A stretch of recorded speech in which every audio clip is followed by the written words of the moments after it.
Selamat datang di channel Jendela Sains. Di video ini kita akan membahas peluang part yang ketiga, yaitu tentang contoh soal dari peluang kejadian sederhana.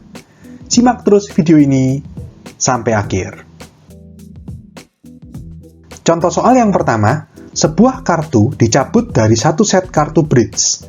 Tentukan peluang kartu yang terambil adalah A kartu as. Ya, kalau kalian tahu kartu bridge kan seperti ini ya, yang biasa dibuat bermain itu. Nah, di sini kalau ada kata-kata satu set kartu bridge, kalau kalian misalkan beli kartu kan kadang ada jokernya ya. Di sini asumsinya nggak ada jokernya. Ya, karena kan joker itu kadang jumlahnya berbeda-beda untuk setiap set. Ada yang jokernya 4, ada yang cuma 2, beda-beda. Makanya di sini asumsinya adalah tanpa joker. Jadi totalnya ada 52 kartu. Ya, 52 kartu. Ada 4 jenis. Yang pertama ini sekop, yang kedua hati, yang ketiga wajik, yang keempat ini keriting gitu ya. Setiap jenis itu ada as, 2, 3, 4, 5, 6, 7, 8, 9, 10, jack, queen, king. Ya, jadi ada 13 kartu sekop, 13 kartu hati, 13 kartu wajik, dan 13 kartu keriting. Jadi totalnya ada 52. Ya, ini adalah satu set kartu bridge. Nah, soal A di sini, tentukan peluang kartu yang terambil adalah kartu as. As apa? Ya berarti as bebas kalau nggak ada keterangan apa-apa. Bisa as sekop, as hati, as wajik, atau as keriting. Kalau kita masukkan ke rumusnya peluang, PA kan sama dengan NA per NS. Ya kan? NA itu kan banyaknya kejadian A, atau dalam hal ini kita bisa anggap banyaknya kartu as.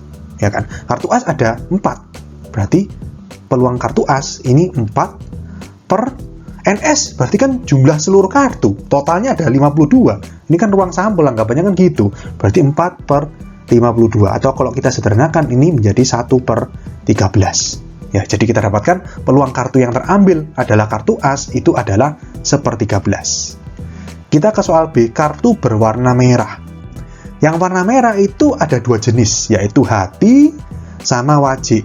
Tadi ingat ya, setiap jenis itu ada 13. Berarti kalau 2 jenis, ini 26 berarti ya. Ada 26 kartu. NA-nya 26. NS-nya tetap 52, karena kan tetap satu set kartu bridge. Ya, jadi NS-nya 52. 26 per 52 itu setengah. Jadi kita dapatkan jawaban soal B, peluang kartu yang terambil adalah kartu yang berwarna merah adalah setengah. Kita ke soal C, kartu hati. Hati itu ini.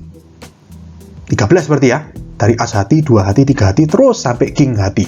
Berarti ada 13, NA-nya, NS-nya 52. 13 per 52 itu 1/4. Jadi, kita dapatkan jawabannya peluang kartu yang terambil kartu hati adalah 1/4. Kita ke soal D, kartu bergambar. Bergambar tuh ini ya, yang ada gambar orangnya ini. Jadi gini ya, yang mulai 2 sampai 10 ini namanya kartu bernomor. Kalau yang jack, queen, king ini kartu bergambar. Kalau as ini bukan bernomor, bukan bergambar, kan huruf. As itu kan huruf ya. Jadi di sini yang bergambar itu cuma yang jack, queen, king. Dan di sini ada 4 jenis, berarti total ada 12 kartu. Berarti di sini NA-nya 12 per NS-nya tetap 52. 12 per 52, 12 bagi 4, 3. 52 bagi 4, 13. Jadi kita dapatkan jawaban soal D, peluang kartu yang terambil ini kartu bergambar adalah 3 per 13. Contoh soal berikutnya. 2 buah dadu dilempar bersama-sama 1 kali. Tentukan peluang muncul A mata dadu pertama 4. Nah, kalau ada 2 dadu dilempar, maka gini, dadu pertama itu kemungkinan munculnya kan bisa muncul mata dadu 1, 2, 3, 4, 5, atau 6. Demikian juga pada dadu kedua, kemungkinannya bisa muncul mata dadu 1, 2, 3, 4, 5, atau 6. Nah, kalau misalkan 2 dadu ini dilempar bersama-sama, maka hasil itu merupakan pasangan dari apa yang muncul di dadu pertama dan apa yang muncul di dadu kedua. Sehingga kemungkinan hasil yang terjadi itu akan sangat banyak. Ya, kita buat tabel. Tabelnya seperti ini. Nah, tabel ini berisi seperti ruang sampel gitu ya, yang berisi titik-titik sampel semua kemungkinan hasil yang bisa terjadi. Jadi ini maksudnya 1 Romawi itu dadu pertama, 2 Romawi itu dadu kedua. Dadu pertama itu kemungkinan muncul mata dadu 1, 2, 3, 4, 5, 6. Dadu kedua kemungkinan muncul mata dadu 1, 2, 3, 4, 5, 6 juga. Oke. Kalau misalkan dadu pertama muncul mata dadu 1, dadu kedua muncul 1 juga, berarti menyatakan hasilnya itu seperti koordinat gitu ya. Jadi 1,1. Kalau misalkan dadu pertama muncul 1, dadu kedua muncul 2, maka hasilnya adalah 1,2. Kalau misalkan dadu pertama muncul 1, dadu kedua muncul 3, maka hasilnya 1,3. Dan seterusnya sampai yang terakhir, kalau misalkan dadu pertama muncul 6, dadu kedua muncul 6 juga, maka hasilnya 6,6. Sehingga di sini 1,1, 1,2, 1,3, 1,4, dan seterusnya sampai 6,6. Ini merupakan titik-titik sampel. Kalau digabung himpunan semuanya ini merupakan ruang sampel. Berarti di sini anggota dari ruang sampel ada berapa? Ada 6 kali 6. 6 kali 6 berarti NS. Anggota ruang sampel adalah 6 kali 6 atau 36. Oke, sekarang kita kerjakan soalnya.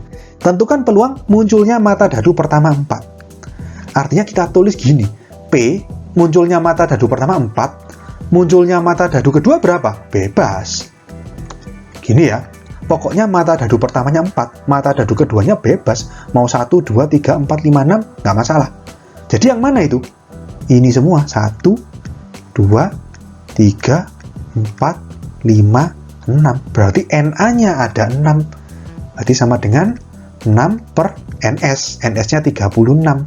Ya kan PA sama dengan NA per NS. 6 per 36, ini coret 1, coret 6, berarti 1/6. Jadi kita dapatkan jawaban soal A, peluang muncul mata dadu pertama 4 adalah 1/6. Kita ke soal B. Peluang munculnya jumlah kedua mata dadu 5. Ini saya hapus dulu.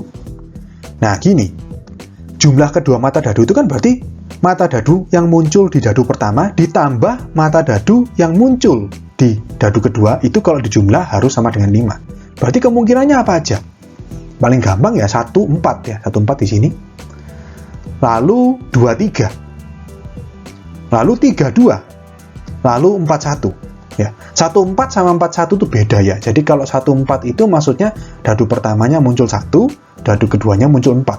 Kalau 41 itu dadu pertama muncul 4, dadu kedua muncul 1. Ya kan di sini dua dadu yang berbeda. Jadi 1,4 tidak sama dengan 4,1. 2,3 tidak sama dengan 3,2. Ngerti ya? Jadi antara 14, 41, 23, 32 ini masing-masing titik sampel yang berbeda. Jumlahnya ada 4 ya, anggota himpunannya ada 4. Jadi bisa kita tulis di sini P jumlah mata dadu sama dengan 5, jumlah sama dengan 5, gini ya. Berarti sama dengan NA-nya 4, NS-nya tetap 36. Coret 1, coret 9, berarti sama dengan 1/9. Oke, kita dapatkan jawaban soal B, peluang muncul jumlah kedua mata dadu 5 adalah 1/9. Kita ke soal C. Selisih kedua mata dadu 2. Kalau tadi jumlah, sekarang selisih. Selisih ini yang mana yang lebih besar? Bebas. Nggak ada keterangan apa-apa. Jadi bisa dadu pertama yang lebih besar atau dadu kedua yang lebih besar. Ya, di sini ini saya hapus dulu.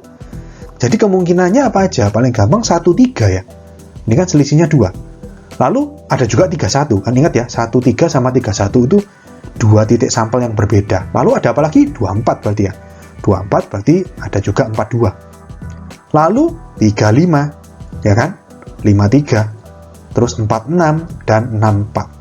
Di sini jumlah anggotanya NA-nya ada 8, ya kan? Jadi kita tulis P, peluang dari selisih.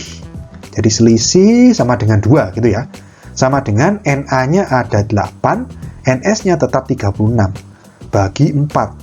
2 bagi 4, 9. Berarti sama dengan 2/9. Jadi kita dapatkan jawaban soal C, peluang muncul selisih kedua mata dadu 2 adalah 2/9. Kita ke soal D. Jumlah kedua mata dadu kurang dari 10. Ini saya hapus dulu.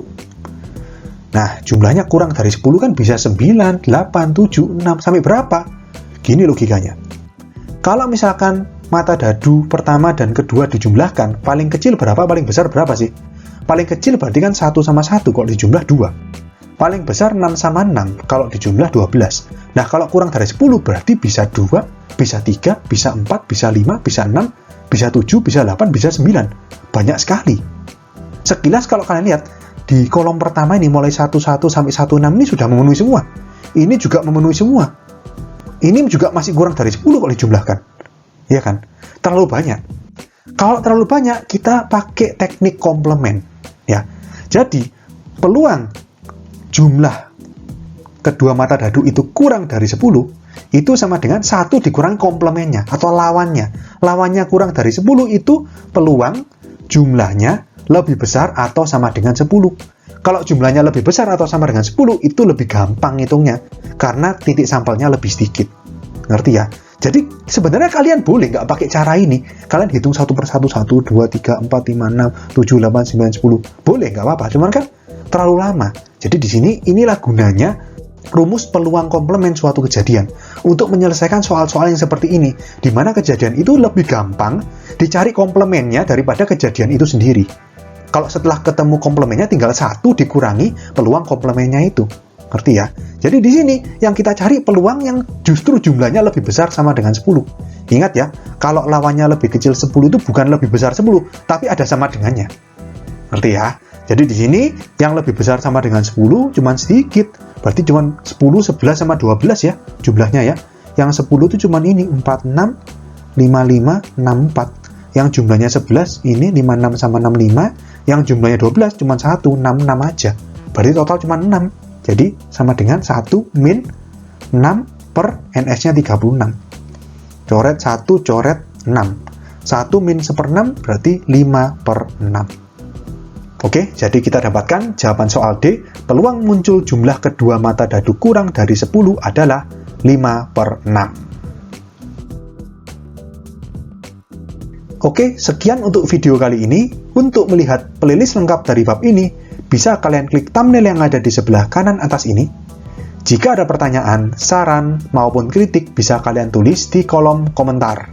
Semoga bermanfaat dan sampai jumpa di video selanjutnya.